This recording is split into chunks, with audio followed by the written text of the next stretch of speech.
العالمين يا ذا الجلال والإكرام وصلى الله وسلم الحمد لله رب العالمين.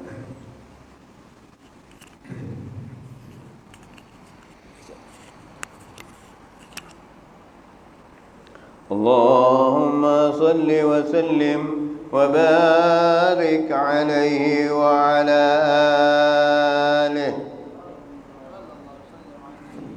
يا ربي بالمصطفى بلغ مقاصدنا واغفر لنا ما مضى يا واسع الكرم. يا ربي بالمصطفى بلغ مقاصدنا واغفر لنا ما مضى يا واسع الكرم. يا أكرم الخلق ما لمن ألوذ به سواك عند حلول الحديث العمام. يا ربي بالمصطفى بلغ مقاصدنا واغفر لنا ما مضى يا واسع الكرم. ولن يضيك رسول الله جاءك بإذا الكريم متجلى باسم منتقم. يا ربي بالمصطفى بلغ مقاصدنا واغفر لنا ما مضى يا واسع الكرم.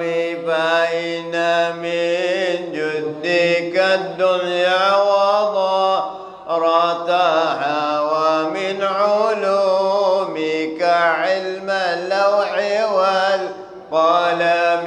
يا ربي بالمصطفى بلغ مقاصدنا واغفر لنا ما مضى يا واسع الكرم. يا النفس لا تقنطي من ذلة عظمت إلى الكبائر في الغفران كالأمام.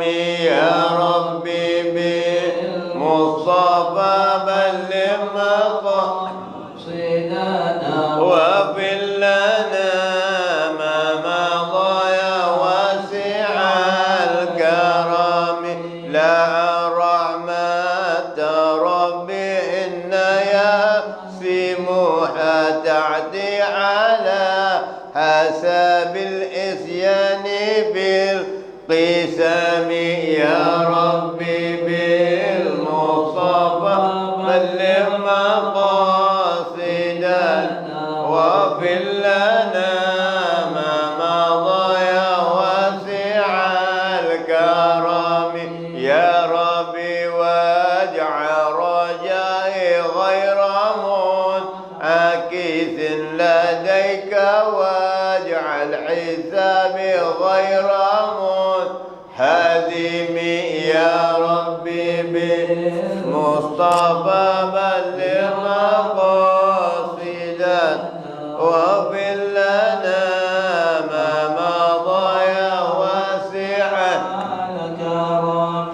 واغضب بعبدك في دارين إن له صبرا متى تدعوه الأحوال ينهزم. يا ربي بالمصطفى بلغ مقاصدنا واغفر لنا ما مضى يا واسع الكرم. وذلصوا بصلاة منك دائمة على النبي بمنعل ومنسجم. يا ربي بالمصطفى بلغ مقاصدنا واغفر لنا ما مضى يا واسع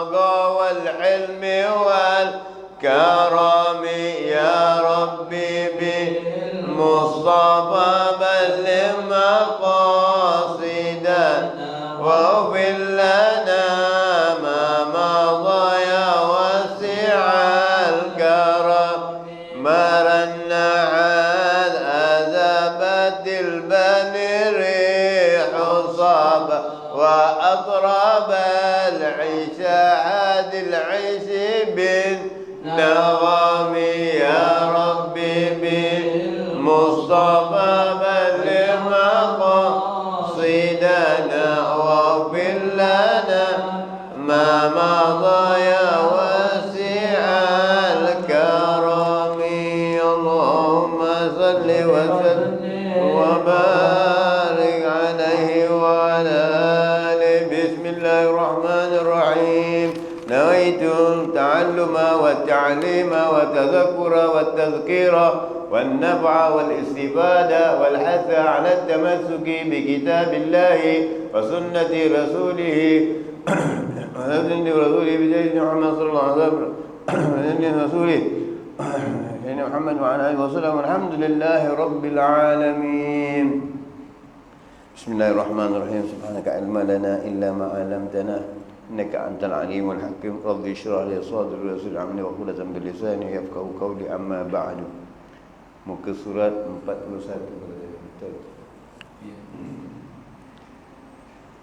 Masuk pada firman Mana yang lain? Bismillahirrahmanirrahim. Radhiyallahu ta'ala fi dunya wal akhirah. Firman-Nya yang lain pula. Hatta idza balagha ashuddahu wa balagha 40 sanah. Qala rabbi awzi'ni an ashkura ni'mataka allati an'amta 'alayya wa 'ala walidayya wa an a'mala salihan tardah. Firman Allah Taala kemudian disambung inni tubtu ilaika wa inni minal muslimin. Jadi di sini Allah Taala mengingatkan kita lagi dengan kata-katanya, dengan firman-Nya, sehingga apabila dia menjadi dewasa dan cukup umurnya 40 tahun berkatalah ia, ya Tuhanku, berikan aku daya untuk mensyukuri karunia-Mu yang Engkau kurniakan kepadaku dan kepada kedua ibu bapaku, dan dorongkanlah aku untuk membuat amalan yang saleh yang Kau meridainya. Dan kemudian disambung dengan ayat yang lain, inni utu ilaika inni minal muslimin, dan bahawasanya Allah menjadikan aku bertaubat dan aku bertaubat kepadamu dan aku adalah orang yang tergolong dari orang-orang yang muslim. Jadi ini adalah ucapan kita sebenarnya. Ucapan bila? Ucapan tersekala kita masuk dalam solat. Inna salati wa nusuki wa mahyaya wa mamati lillahi rabbil alamin. Itu dia, kita dah janji. Inna salati wa nusuki wa mahyaya, sesungguhnya salatku, penghidupanku, kehidupanku, ibadahku, segala-galanya hanya untuk Allah. Hanya untuk Allah. Ini pengakuan kita. Di situ sebabnya Imam Syafi'i tidak berani menyebut ini. Imam Syafi'i cuma Allah Akbar kabira walhamdulillah katsira subhanallah bukratan wa asila. Sampai di situ tadi. Kerana Imam Syafi'i takut kerana dalam soalan ini kita berkata-kata dengan Allah. Langsung kita bercakap dengan Allah SWT. Kerana apabila seorang itu solat, maka dia berkata dengan Allah SWT, bercakap dengan Allah SWT, berdialog dengan Allah SWT. Jadi dialognya disampaikan, inna salati wa nusuki wa mahyaya wa mamati lillahi rabbil alamin la syarika lahu wa bidzalika umirtu wa ana minal muslimin. Mengaku kita aku tidak mati melainkan dalam Islam, bagaimana Allah Taala firmankan, ya ayyuhalladzina amanu taqullaha haqqa tuqatih wa la tamutunna illa wa antum muslimun. Wahai orang-orang yang beriman, wahai yang bertakwa, hendaklah kamu bertakwa kepada Allah dan jangan mati kamu dalam orang melainkan dalam Islam. Jadi ada tak sebelum ini yang beriman tapi matinya dalam kafir? Ada tak? Ada. Dulu mengaku menyembah Allah, beriman kepada Allah, tetapi apabila diberi keanugerahan, diberi kesenangan, diberi segala-galanya, imannya bertukar milik. Maka Allah menyebutkan dari wahai ayyuhallazina amanu taqullaha haqqa tuqatih, wahai orang yang beriman, hendaklah kamu bertakwa kepada Allah dan jangan kamu mati melainkan dalam Islam. Ini pesan Allah Subhanahu wa taala. Makna awalnya Islam, akhirnya kafir. Ini yang ditakuti. Ini ucapan kita dalam salat waktu berdialog dengan Allah Subhanahu wa taala, mengatakan sesungguhnya hidupku, matiku dan segala amal baikku hanya untuk Allah Subhanahu wa taala. Mana amalnya? Mana perjanjiannya?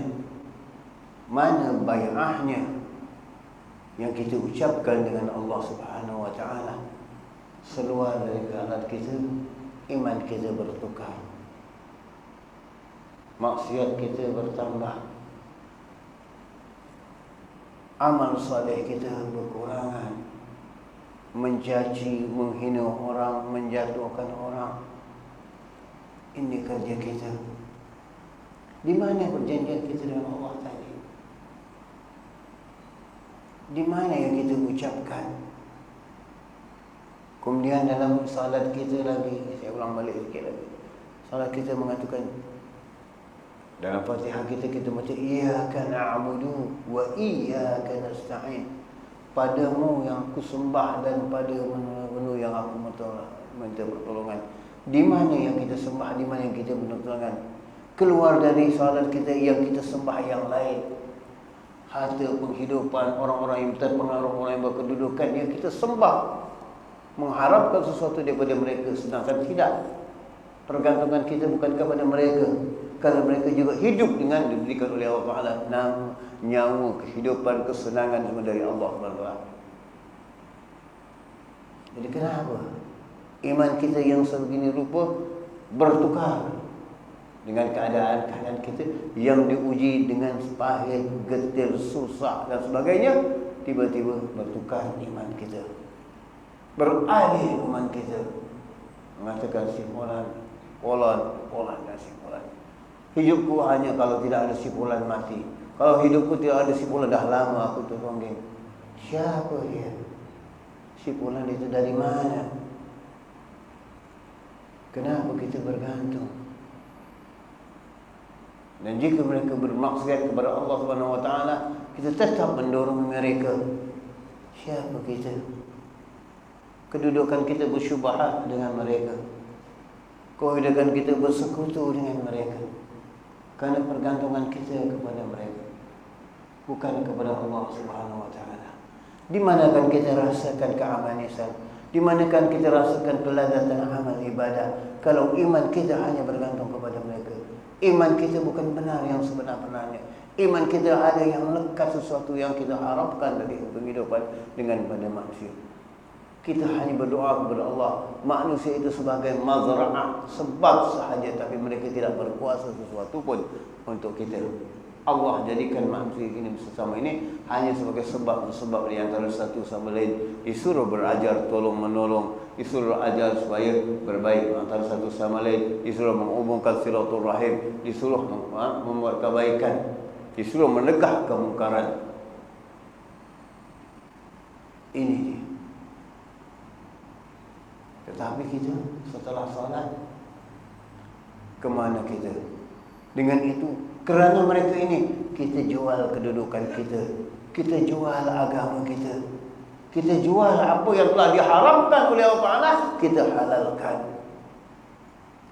Di mana kita? Di mana kita yang mengaku Allah, yang tempat kita bergantung Allah? Apa yang diharamkan, kita yang menghalalkan. Apa yang diharamkan, kita bersekutu dengannya. Di mana keimanan kita?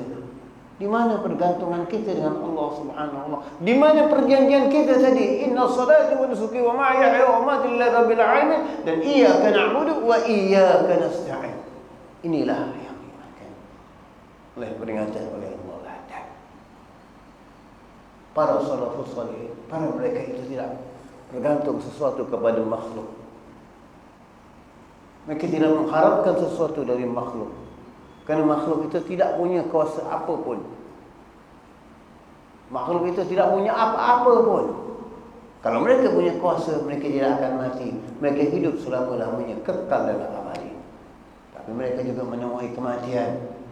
Mereka juga merasakan kepahitan. Mereka juga menyakitkan kesakitan. Sakit gigi mereka pun mereka tak tahan. Sakit nyamuk mereka pun mereka tidak tahan. Kenapa kita mesti menyerahkan kehidupan kita kepada mereka? Di mana agama kita? Di mana kita gadaikan? Di mana maruah kita? Malu dengan manusia atau malu dengan Allah Subhanahu wa taala? Yakin sama manusia atau yakin sama Allah Subhanahu wa taala? Di mana kedudukan kita?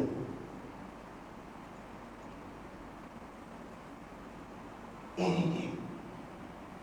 Kalau yakin dengan Allah, kamu pegang kepada Allah, kamu tidak akan mencari sesuatu pun yang lain selain Allah Subhanahu wa taala. Setiap sesuatu itu berpunca dari Allah. Setiap sesuatu itu berpunca dari kehendak Allah Subhanahu wa taala, bukan dari yang lain. Kenapa kita rasa takut? Kenapa kita rasa? Di mana yakinnya? Saya yakin. Saya selalu saya bahaskan Islam itu daripada segi keyakinan. Yakin, ainul yakin, hakul yakin, dan hakikatul yakin. Tapi mana yakinnya? Dasar yakinnya kita telah buang. Maka akan bagaimana kamu sampai pada ainul yakin, hakul yakin, dan hakikatul yakin?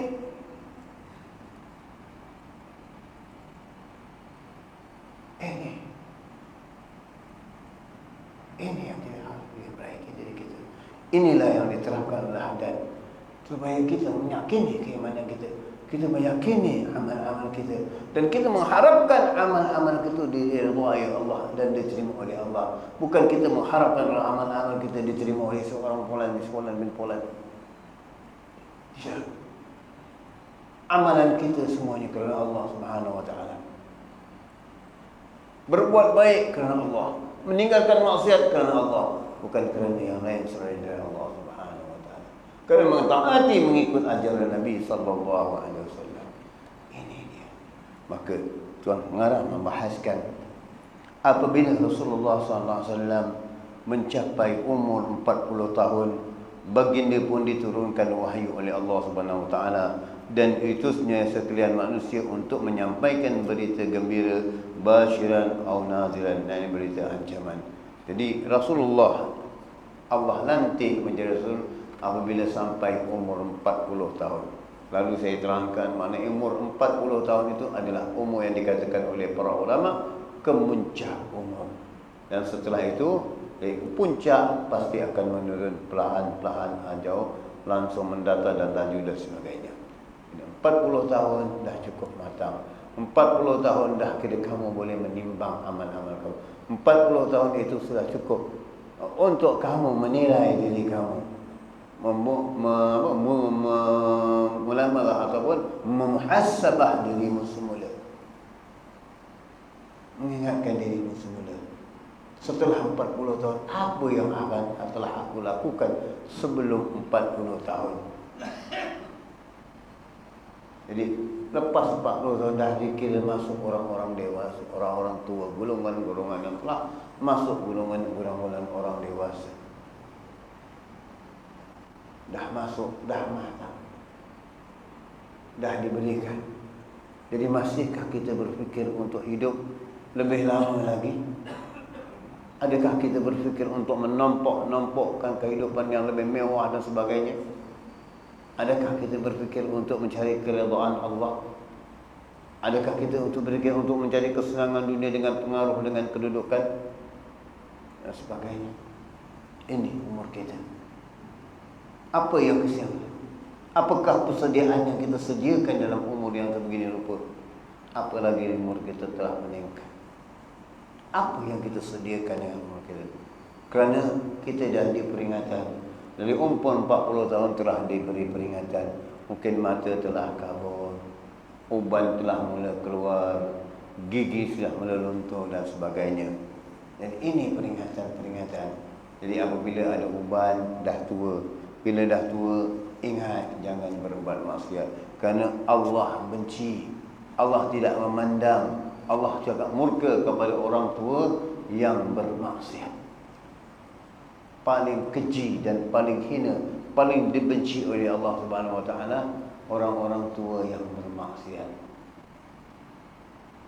Jadi bagaimana kita bermaksiat? Oh, saya tidak pergi kelab malam, saya tidak melakukan zina, saya tidak ini. Tapi mengeji orang, mengatur orang, mengumpat orang, beli nombor ekor.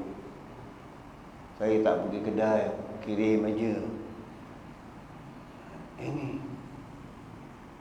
berjudi, asik dengan internet berjudi, dan asik dengan ini, melihat perkara-perkara yang mungkar. Bagaimana umur kita telah lanjut, ingatan bagi Allah, yang umur dah tua ini jangan berbuat maksiat. Persiapanmu untuk kembali kepada Allah Subhanahu Wa Taala, bagaimana kata hadis Nabi sallallahu alaihi wasallam, salasatun la yukallimuhumullahu yaumal qiyamah wa la yanzuru ilaihim wa la yuzakkihim wa lahum azabun alim fa'adda minhum. Yang ini maknanya Allah tidak memandang, Allah tidak berkata-kata kepada mereka di hari kiamat, dan tidak melihat kepada mereka, dan tidak melihat kepada mereka, dan tidak menyucikan mereka, tidak memberikan keampunan kepada mereka, dan mereka itu adalah orang-orang yang menghadapi siksa Allah Subhanahu Wa Taala yang amat pedih. Siapa dia mereka itu? Salah satunya orang tua. Orang tua yang bagaimana masih umur dah tua, suka berzina, suka membuat maksiat, suka minum arak, suka berjudi. Ini lebih hina kerana apa? Iman. Kenapa? Kerana rambut dah putih, badan dah tak kuat, tapi nafsunya bergejolak. Kekuatan dah tak ada, tapi kekuatan nafsunya melebihi dari kekuatan tubuh badannya. Kenapa tidak? Dengan nafsu yang begitu ditukar dengan hati yang lebih baik, ambil kepada ibadah, ambil kepada syariat Islam, ambil kepada perintah-perintah Allah, tetapi dikhayalkan dengan perkara-perkara yang menghayalkan, dikhayalkan dengan maksiat-maksiat, masih pergi ke tempat maksiat, masih bersama-sama dengan orang yang maksiat. Oh, saya tidak minum arak, saya tidak main judi, tetapi saya duduk di dalam kumpul sama mereka, menemani mereka sahaja kerana tujuan-tujuan tertentu dalam perniagaan. Kamu syubhat.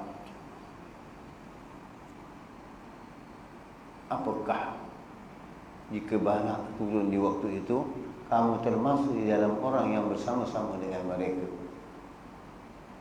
Kamu dibangkitkan akan bersama-sama dengan mereka. Di mana persoalannya? Oh, saya tak minum, saya tolong belikan orang untuk minum saja. Bagaimana? Kerana masuk hubbud dunia, untuk pengaruh, untuk kuasa, untuk kesenangan yang berlebih-lebihan.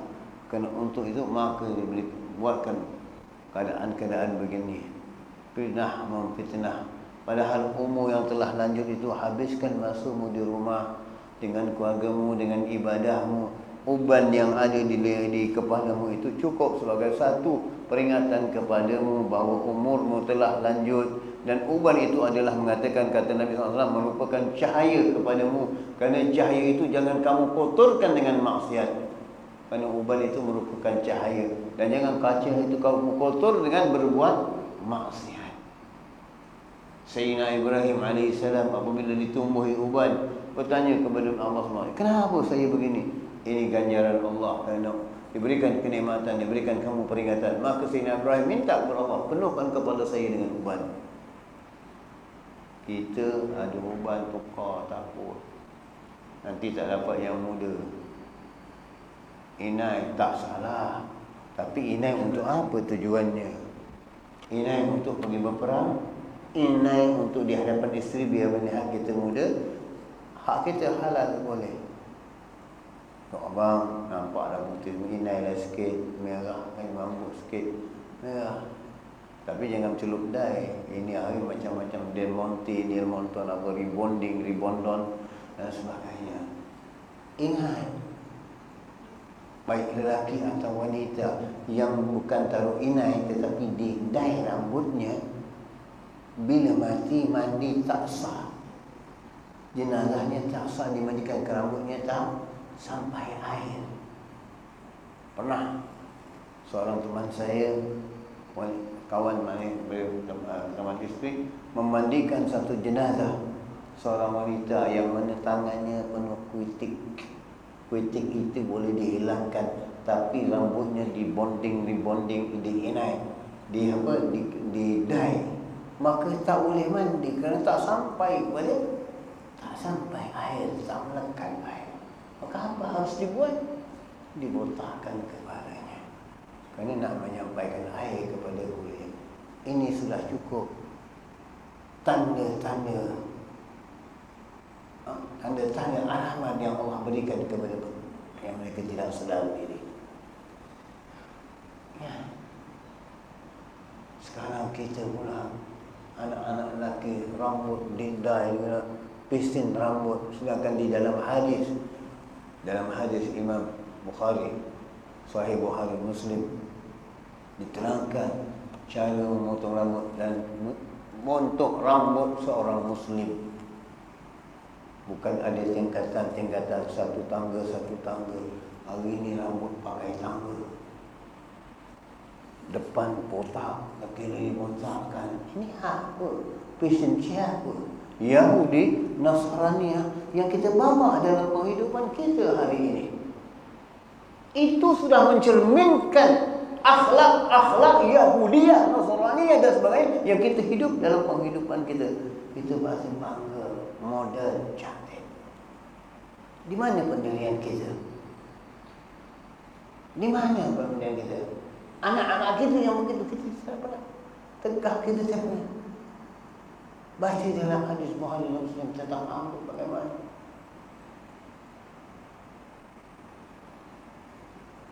Dikotak-kotakkan macam pelangi di mana sana yang ya ilaha illallah. Bagaimana dengan matinya nanti? Ini pikirkan inilah. Allah ada mewasiatkan kepada kita dari umur kita muda dan sampai kepada 40-an ini, dah dikatakan umur yang telah mencapai tua, dewasa, maknanya setelah ini kamu akan melalui yang mana panggilan-panggilan Allah akan segera memanggilmu. Sedarlah, hidupmu telah berlalu begitu lama. Kalau durian dulu 40 tahun rasa saya dah banyak hasil. Dah makan macam-macam durian tembaga, durian campur, durian ini, IOI, macam-macam. 40 tahun berhasil. Umur dah 40 tahun, apa hasil amal kita? Apa hasil yang membuahkan kehidupan kita? Yang bakal menebus kita di api neraka. Tapi kalau pokok umur 40 tahun banyak hasilnya, durian mungkin berbuah, musangking mungkin mahal. Apakah diri kita lebih murah dari musangking? Tanyalah sendiri.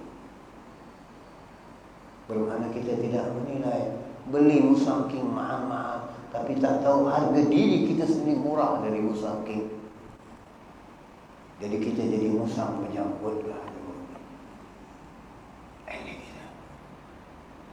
Di mana kita? Kalau pokok 40 tahun dah memudahkan hasil yang lebat banyak, wah, dibahagia dengan baik. Ini bahagia apa yang kita tahu sampai amal tak ada, kering. Umur dah 40 tahun masih tidak insaf, masih bermaksiat, masih berdosa, masih menipu, masih mengkhianati. Di mana? Bermakna musangking lebih mahal dari kita. Kalau musangking itu menjadi manusia, layaklah dia masuk syurga. Kita tak layak.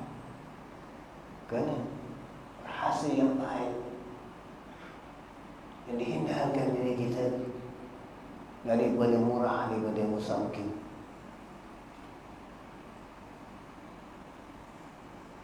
Ingat diri kita bagaimana. Ini penghasilan kita. Umur dah 40 congah balik. Kemudian kata Tuan Pengarang lagi, Bagaimana Rasulullah diutus dalam umur 40 tahun, maknanya umur kematangan. Dan begitu para Rasulullah mendidik generasi-generasi mereka dari umur yang sekecilnya supaya meninggalkan dunia ini, meninggalkan tipu daya dunia ini dalam masa umur yang singkat, yang muda.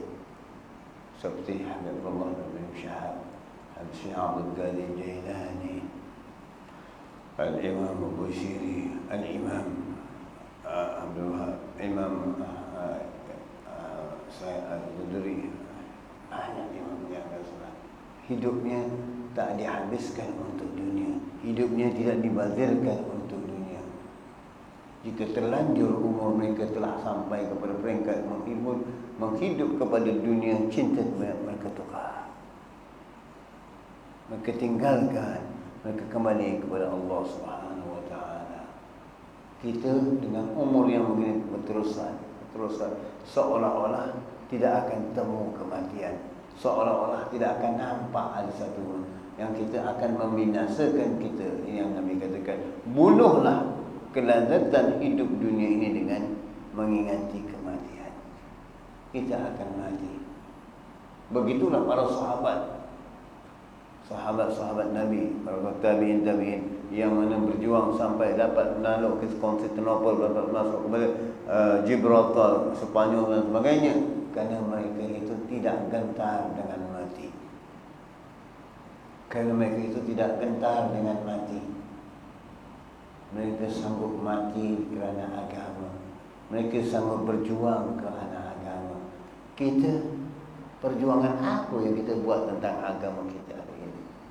Disebut nama agama, dihina akan agama, dibantah, dibuat yang menipu agama, dibuat mudarat tentang agama. Kita tak pernah bangkit, tak pernah rasa bersalah, tak pernah rasa apa-apa, bahkan menuruti dan mengikuti. Di mana pendirian kita tentang agama? Dalam salat kita dah mohon kepada Allah, ihdinas siratal mustaqim. Bukan nama mustaqim saja, ihdinas siratal mustaqim. Di mana siratal mustaqimnya? Sedangkan akhirnya kita minta ihdinas siratal mustaqim, siratal ladzina an'amta 'alaihim. Jalan yang orang yang kau beri nikmat. Siratal ladzina an'amta 'alaihim, ghairi, bukan maghdubi alaihim, orang-orang yang kau sesatkan, jalan-jalan yang telah kau murkai. Tapi dalam salat kita berkata, luar salatnya kita meniruti jalan-jalan mereka. Itu yang Nabi katakan, kita mengikut jejak langkah mereka sejengkal demi sejengkal. Akhirnya mereka masuk ke lubang biawak, kita juga ikut masuk ke lubang biawak. Itulah dasar-dasar Yahudi Nasrani yang merangkap, yang menipu umat Islam. Di mana kita? Di mana perjuangan kita tentang agama kita? Apakah kita tidak perjuangan umur? Dalam umur 40 tahun misalnya, mempertahankan agama, memperjuangkan diri kita, membebaskan diri kita, mudahan terbebas diri kita sebagai penghuni neraka, memperjuangkan mujahadah nafsu kita supaya nafsu kita tunduk dengan rohaniah kita, supaya nafsu tunduk, kita tidak terperangkap dengan nafsu syahwat tipu daya dunia. Yuhibbunahum hubbillah walladzina amanu ashaddu hubban lillah zuyyina linnahum bisyahwati minan nisa'i wal banin wal qanatir al muqantarat. Hidup kita cenderung kepada nafsu-nafsu dunia, iaitu emas, berlian, perak, permata-permata dan wanita-wanita. Ini nafsu kita. Wanita dengan perhiasan-perhiasannya, lelaki dengan wanita-wanitanya. Kenapa tidak diambil, tidak dinikahi wanita dengan cara yang halal? Ini dengan jalan perjalanan. Ini yang terlibat umur-umur yang telah melengket tua, yang dah tak boleh bergerak, sanggup melakukannya. Dah melebihi 60 tahun masih bermaksiat begini. Di mana? Silakan. Ini peringatan. Wanita dengan barang-barang yang tergila-gila dengan perhiasan-perhiasan yang indah. Oh, saya pakai tebal begini, saya pakai tebal. Leher pun sampai rantai basikal pun boleh pakai. Di mana kebanggaan ini? Masuk umur taklim amat satu pun, kamu beristri yang mana? Boleh, tapi jangan berzina. Islam menghalalkan nikah, mengharamkan zina. Wala taqrabu zina. Kenapa tidak? Tetapi tak boleh. Kenapa tak boleh? Sulit nak nikah. Siapa yang menyulitkan? Oh, perintah mesti begini. Tanya yang menyulitkan. Yasir wa yunasir la nafsu wa la nu'alim. Kata Ali sangat mudah, yang sulit kau pemudahkan, yang mudah kau mudahkan lagi, bukan kau persulitkan. Kenapa menjadikan kesulitan? Kenapa menjadikan? Di mana hukum yang mereka pakai? Tanya. Di mana hukum yang mereka pakai yang menyulitkan? Apakah mereka lebih rela kalau itu yang mereka inginkan untuk berkahwin secara sah tapi melakukan perzinahan? Di mana pegangan mereka? Di mana amalan mereka sendiri? Duduk di satu tempat yang tidak boleh memutuskan agama yang sebenarnya, tindakan atas agama yang benar. Kenapa menyulitkan? Kenapa menyusahkan? Apa yang kamu akan jawab dengan Allah Subhanahu Wa Taala di yaumil qiyamah nanti? Apabila ditanya, kamu Polan bin Polan datang untuk minta menikah dengan halal. Kenapa kamu tegak? Oh, dia tak cukup syarat, dia miskin. Apakah kamu tanggung rezekinya? Apakah kamu yang menanggung rezekinya? Nabi SAW, seorang sahabat datang kepada Nabi SAW, ya Rasulullah, saya miskin, saya susah, nikah. Tak lama beberapa bulan datang, ya Rasulullah, saya miskin, nikah. Tadi Nabi kata, jangan nikah. Nikah. Ya Rasulullah, saya miskin, nikah. Sampai 4 kali nikah, yang terakhir dapat janda kaya, selesai masalah. Janji-janji Nabi manusia, janji Nabi SAW, ini janji Allah kamu bantalkan. Janji manusia, janji Nabi, sahabat Nabi pegang ikut kata Nabi. Sebab itu mereka dirahmati Allah Subhanahu Wa Taala. Tapi kemana kita? Dengan gentar dan takut. Siapa yang nak beri makan? Rezekimu dari mana? Kamu yang menyulitkan, kaya tak boleh, nanti takut nak beri makan. Kalau mereka itu membuat perbuatan dan mungkar, siapa yang menanggung? Kamu ini melihat anak-anak yang keluar dari anak-anak yang dikatakan anak bukan halal. Kamu ingin pertanyakan hukum yang kamu buat berdasarkan Islam atau kemungkaran yang kamu ikut dari Yahudi Nasrani sebagainya. Perhatikan betul-betul. Di mana agama yang kamu pegang? Di mana agama yang kamu pegang? Kamu dirimu sendiri letaknya jawatan pakai hancur dengan sekejap kalau Allah untuk menariknya. Kalau Allah nak meleburkannya, tak ada apa-apa. Oh, kerana jawatan yang tinggi boleh 3, 4 boleh. Habis yang ini tak boleh. Kenapa tak boleh? Hukumannya ini saya sentuh sedikit sebab ingatkan keadaan hari ini sedih. Yang dihalalkan oleh Allah Subhanahu Wa Taala dibuatkan, ditinggalkan. Yang diharamkan oleh Allah Taala diperbolehkan. Fikirlah apa yang akan kamu jawab dengan Allah Subhanahu Wa Taala nanti di yaumil qiyamah. Di dunia kamu boleh berkata, katakan kamu meletakkan hukum-hukummu sendiri. Tujuannya apa untuk ini? Nabi bangga dengan umatnya kerana banyak umatnya, dengan zuriat-zuriat yang banyak. Tetapi kamu mengikut mazhab Yahudiyah Nasraniyah, mengemukirkan, mengecilkan umat-umat Rasulullah SAW. Sedangkan Rasulullah, aku bangga dengan umat yang banyak. Dari mana kamu?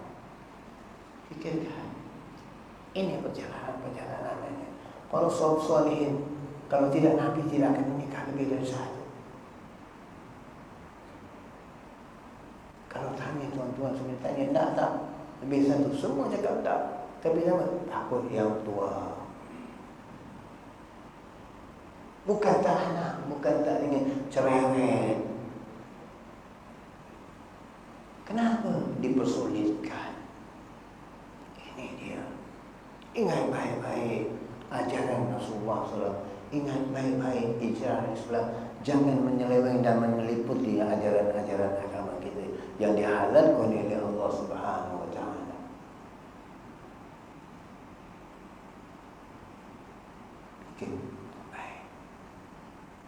Pikirkan. Ini untuk membina iman kita. Bagaimana kalau jalan-jalan yang ditunjuk oleh Rasulullah sallallahu alaihi wasallam kita remehkan, kita persendakan seolah-olahnya, kita letakkan satu-satu sebab-sebab yang tak wajar disebabkan. Fikir baik-baik. Karena Tuhan Pengarang mengatakan lagi, pada kebiasaannya setelah capai umur dewasa akan kelihatan pada diri manusia sama ada menuju kepada kebaikan atau jahat. Jadi umur 40 itu dah mula menunjukkan jalan. Apakah orang ini akan menuju kebaikan atau kemungkaran. Dengan tanda-tanda atau isyarat-isyarat yang menunjukkan bahawa salah satu dari kelakuan yang baik atau jahat akan menguasai dirinya. Cenderung kepada kebaikan bagus. Tapi ada sifat-sifat yang kecil yang buat kemungkaran. Jangan sifat-sifat ini yang membesar nanti dan membunuh sifat-sifat kebenaran, kebaikan. Maka sifat yang kecil dianggap kecil tadi akhirnya tumbuh jadi membesar. Akhirnya sifat yang mempunyai kebaikan ini hancur, lebur. Maka jaga baik-baik. Jaga baik-baik. Kerana kalau yang baik dan jahat manusia. Ada pula yang mengatakan bahawa apabila seorang mencapai umur 40 sedang kebajikannya tiada melebihi kejahatannya, maka syaitan akan menyapu wajahnya seraya berujar, demi ayahku wajah ini tidak akan terlepas dariku. Jadi begitulah maknanya tadi. Kalau amal umur dah meningkat tapi amal masih ditapuk itu tidak bertambah, bahkan berkurangan, maka telah kamu jadi tawanan syaitan dan wajahmu disapu dengan seolah-olah syaitan tak payah lagi mengantar tentera-tentera, cukup kamu sebagai remote controlnya sahaja. Fikirkan baik-baik. Seolah kamu telah jadi remote controlnya, tak payah lagi diantar tentera-tentera balas tentera-tenteranya untuk menggoda kamu lagi. Karena kamu dah di bawah aturannya, di bawah remote-nya. Ini dia. Ini yang kita fikirkan. Karena syaitan tak rasa bimbang dan tak rasa gelisah. Tak akan rasa bimbang dan tak ada rasa gelisah. Kerana orang ini dah tentu menjadi tawanannya. Tetapi seorang yang bermujahadah, berjuang kepada jalan Allah, kembali kepada Allah daripada maksiat untuk bertaubat kepada Allah, ini yang ditentang, yang tidak disukai oleh syaitan. Kerana orang yang bertaubat kepada Allah Subhanahu wa taala, yang bertaubat kepada Allah Taala, dosanya yang telah lalu diampunkan dan ditutupkan oleh Allah Subhanahu wa taala. Dosanya yang lalu telah dihapuskan dan dosanya dengan Allah Subhanahu wa taala dihapuskan dan ditutupkan. Jika ada dosa-dosa kepada manusia, kembali kepada manusia, minta maaf, dan jika tidak, bertaubat dan bertaubat kepada Allah Taala, tidak lagi melakukan apa-apa. Kembali apa? Lihat berapa banyak orang yang bertaubat dari Allah dan Islam oleh Allah SWT. Orang yang bertaubat diangkat darjahnya oleh Allah SWT. Sedikit sahaja, tak beramal lagi yang ada, tapi kerana keyakinan kepada Allah Ta'ala, kembali kepada Allah Ta'ala, kembali kepada agama Allah Ta'ala, diberikan tempat, diberikan kedudukan sebelum beramal lagi. Belum beramal lagi. Bila mati, diberikan tempat oleh Allah Ta'ala. Kerana mereka itu kembali dengan kejenihan Allah di saat-saat mereka itu benar-benar tertinggal dan dalam keadaan untuk memilih, maka Allah berikan mereka tahabat dan jaya bertobat dan diangkat kedudukannya oleh Allah Subhanahu wa taala. Ini terjadi bagaimana terjadi kepada satu jiran Hasan al-Basri. Hasan al-Basri, jiran Hasan al-Basri. Bagaimana Islam di jiran nama Syam kan. Nama Syam. Jirannya Hasan Basri ini seorang Majusi yang menyembah api, umur dah 70 tahun. Sampai wajahnya menjadi gelap sebab selalu menghadap kepada api, menyembah api. Selalu menyembah api. Dan satu hari beliau ini sakit. Penyembah api Majusi ini dari Sami'un, namanya Sami'un. Sakit, maka didatangi oleh Hasan al-Basri. Ini akhlak. Lihat para salaf salih kita dengan akhlak yang baik, walaupun yang sakit itu Majusi, walaupun yang sakit itu Yahudi, tetapi jiran tetap ziarah. Bukan menghadiri kematiannya, bukan menghadiri kematian, tapi menziarahi waktu sakit supaya dapat memberikan dia kesedaran dengan akhlak-akhlak yang dibangun oleh mereka. Maka datang Hasan bin ya Sami'un, kamu penyembah api berapa tahun, kamu tidak ada gunanya lagi. Kembalilah kepada Allah, bertaubatlah kepada Allah, supaya masuklah kamu dalam Islam dan kamu dapat keampunan dari Allah.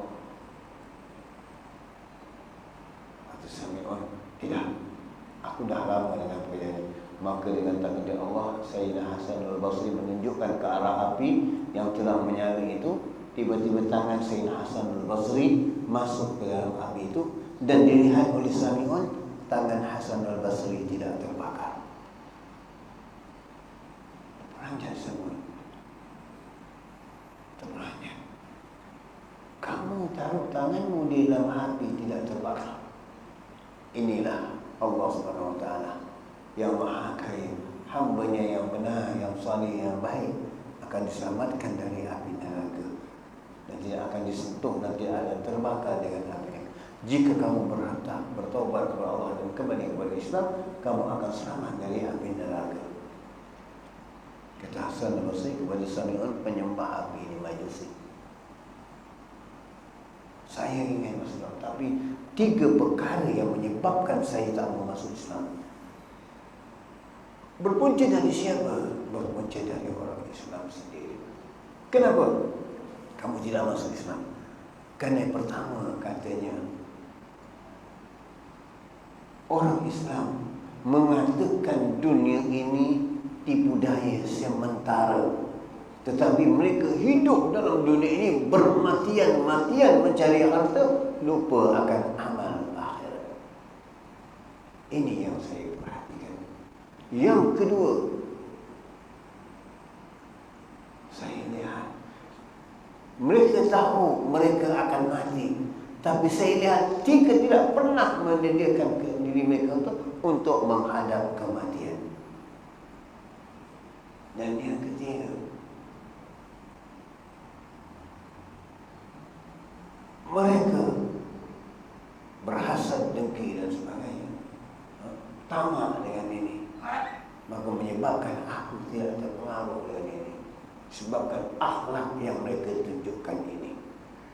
Kata Hasan al-Basri, sudah Hasan, mohon kepada Allah memberitahukan mereka, yang penting sekarang kamu masuklah Islam. Sami'un mengatakan kepada Sayyidina Hasan al-Basri, Tuan, boleh saya masuk Islam dan bertaubat kepada agama Allah SWT dan masuk Islam dengan satu syarat. Apa syaratnya? Jika Tuan boleh beri satu surat jaminan mengatakan saya akan selamat dari api neraka, dan hendaklah bila saya mati, surat jaminan itu Tuan selipkan di jenazah saya. Begitu Hasan al-Basri, kerana hendakkan saya, Allah memberikan kepadanya, memberikan ilham kepadanya. Maka kata Hasan al-Basri, aku bersetuju. Begitu dikatakan bersetuju oleh Hasan al-Basri, Sami'un ini mengucap 2 kalimah syahadat, langsung meninggal. Belum beramal lagi, meninggal, terus meninggal. Maka wasiat Sami'un sebelum mereka meninggal tadi, engkaulah yang menguruskan jenazahku dan kau memandikan segala-galanya. Maka dipegang Hasan al-Basri dan disiapkan segala jenazah Sami'un dan diapakan semuanya. Kemudian diselit, setelah itu jenazah tadi diselitkan dengan surat yang untuk dikapankan tadi. Maka jenazah itu dikapankan. setelah dikapankan, setelah dikebumikan, maka paginya, tengah harinya, lepas perkebumian, Hasan al-Basri balik dalam keadaan keletihan. Maka apabila dalam keletihan balik, tertidur sebentar. Dalam tidurnya bermimpi melihat Sami'un dengan wajah yang berseri-seri, berwajah yang berseri-seri, dengan pakaian yang cukup putih menarik sekali. Ditanya sama Hasan al-Basri, Sami'un, bagaimana keadaanmu? Apa yang Allah perlakukan kepada dirimu? Maka kata Sami'un, ya Hasan al-Basri, sesungguhnya Allah meletakkanku di hadapannya. Allah meletakkanku di hadapannya. Aku sentiasa di dalam perhatian Allah Subhanahu wa ta'ala. Aku diletakkan di hadapan Allah Subhanahu wa ta'ala. Hasan al-Basri, surat yang kau kirimkan aku tak perlu lagi aku kembalikan. Apabila sadar Hasan al-Basri lihat yang surat yang dikirimkan di jenazah Sami'un, terbang seperti terbang dan dilihat jatuh di telapak tangan Hasan al-Basri. Inilah kebesaran Allah Subhanahu wa ta'ala. Inilah janji-janji Allah kepada kita. Inilah janji-janji Allah yang mana kita lahir dalam Islam, dibesarkan dalam Islam, dan mudah-mudahan kita dimatikan dalam Islam. Jangan sampai kita dilahir dalam Islam, dibesarkan dalam kehidupan Islam, tapi matinya kita di akhir dengan bukan keadaan orang yang beriman dalam keadaan su'ul khatimah. Ini yang kita takuti. Maka inilah peringatan Allah dan mengingatkan kepada kita, apalagi keadaan umur kita yang telah sampai 40 tahun. Mudah-mudahan yang sedikit pada malam ini kita akan teruskan dan kita akan cuba akan syarahkan nanti. Mudah-mudahan Allah memberikan kejenihan di hati kita, memberikan kesedaran kepada kita, mengembalikan keimanan kita, mengembalikan keyakinan kita kepada Allah Subhanahu wa ta'ala, dan kita orang yang benar-benar berpegang akan hukum Allah Subhanahu wa ta'ala. Kita orang yang berani redha dengan hukum Allah Subhanahu wa ta'ala. Kita orang yang hamba yang menerima segala kehendak Allah Subhanahu wa ta'ala. Mudah-mudahan Allah memberikan iman yang kuat, teguh, dan dimatikan kita semua dalam husnul khatimah insya-Allah. Amin ya rabbal alamin. Bismillahirrahmanirrahim. Alhamdulillahirabbil alamin. Wassalatu wassalamu ala sayyidina Muhammad wa ala alihi wa sahbihi ajmain. Rabbana anfa'na bima 'allamtana, rabbi amnil ladzi yanfa'una, rabbi baghina wa baghi ahlana wa qarabatina fi dinina ma kulli unsa wa dzakar. Rabbi wafiqna wa fikum lima tartadi qawlan wa fi'lan karama. وارزقي كل حلالا دائما واخر لا اتقياء علماء نحظى بالخير ونوفى كل شر. ربنا اصلح لنا كل شيء واجرى برضا منك العيون واقض عنا ربنا كل ديون قبل ان تاتينا رسل المنون واغبط انت اكرم من ستر والصلاه الله تبشى المصطفى من الى الحق دعانا والوفاء بكتاب من للناس الشفاء وعلى الال كرام شرفاء وعلى الصحب المصالح الغرر. اللهم اهدنا بهداك واجعلنا ممن يسارع في رضاك ولا تولنا وليا سواك ولا تجعلنا ممن خالف امرك وعصاك وحسبنا الله ونعم الوكيل ولا حول ولا قوه الا بالله العلي العظيم. وصلى الله على سيدنا محمد بالأمي وعلى وسلم والحمد لله رب العالمين. يا ربنا ترفنا بأننا ترفنا وأننا أسرفنا على لظى أشرفنا فتب علينا توبة تغسل كل حوبة واستر لنا الأمراض وآمن الروعات واغفر لوالدينا ربي ومولودينا والآل والإخوان وسائر الخلان وكل ذي محبة أو جيرة أو صحبة والمسلمين أجمع آمين ربي فاسمع فضلا وجودا منا لا باكتساب منا بالمصطفى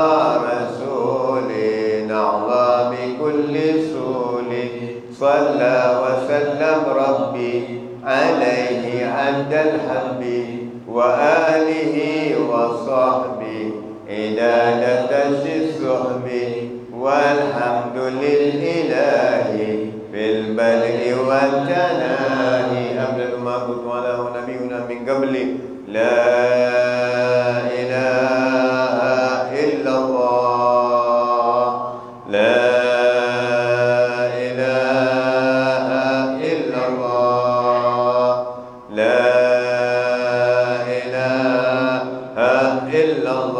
محمد رسول الله صلى الله عليه وسلم كلمة الحق عليها نحيا وعليها نموت وعليها نبعث إن شاء الله تعالى. الآن نظن برحمتك يا أرحم الراحمين. اللهم ثبت ما في قلوبنا واغفر بها ذنوبنا وأصلح بها شؤوننا ويسر بها أمورنا وارفعنا وانفعنا بها يوم لا ينفع مال ولا بنون إلا من أتى الله بقلب سليم. سر الفاتحة.